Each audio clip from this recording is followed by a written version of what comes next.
ඊළඟට තියෙන්නේ අපි හදාගත්ත ප්‍රථමාධාරකය 9 මිලි ස්පැලවලට ස්ප්‍රේ කරගන්න.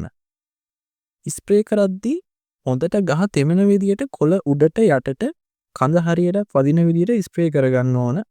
නිස්රෙස් නීල් ප්‍රථමාධාරකේ භාවිතා කරන විදිය දැනගත්තනේ. ඉතින් ඔයාලා දන්නේ මේක ගස් වලට ස්ප්‍රේ කරන්නේ මොකටද?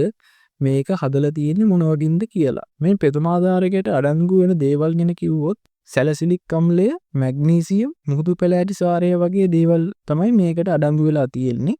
මේ ප්‍රථමාධාරකේ ගහට ලබා දෙන එකෙන් ලැබෙන වාසි කිව්වොත් ගසට වැළඳෙන වෛරස්, දිරීර වගේ ලෙඩවලට හොඳට ඔරොත්තු දෙන ප්‍රතිශක්තිකරණය වැඩි ගහ අපිට හදාගන්න පුළුවන් වගේම ගොඩක් අයට තියෙන ප්‍රශ්නයක් තමයි කෘමිහානි නිසා ගස් ඉක්මනට බාල වෙලා කොළ කොණ්ඩ වෙලා යන එක.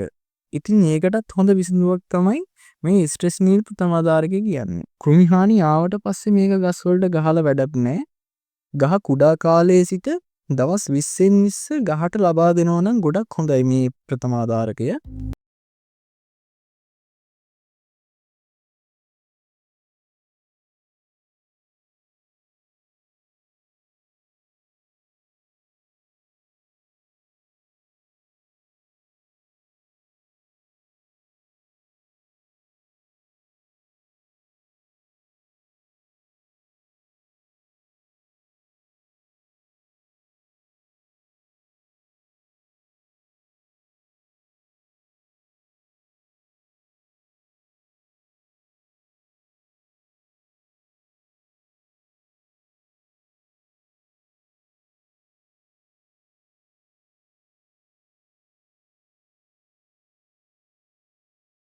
ඉතින් යාළුවනේ වීඩියෝ එක හොඳ නම් මොනවා හරි ගැටලු තියෙනවා නම් පහලින් කමෙන්ට් එකක් දාගෙන යන්න.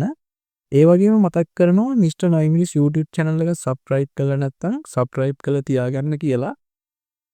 ඉස්සරහටත් මේ වගේ වැදගත් වීඩියෝ එකකින් හමු වෙමු. ඔයාලට ජය වේවා.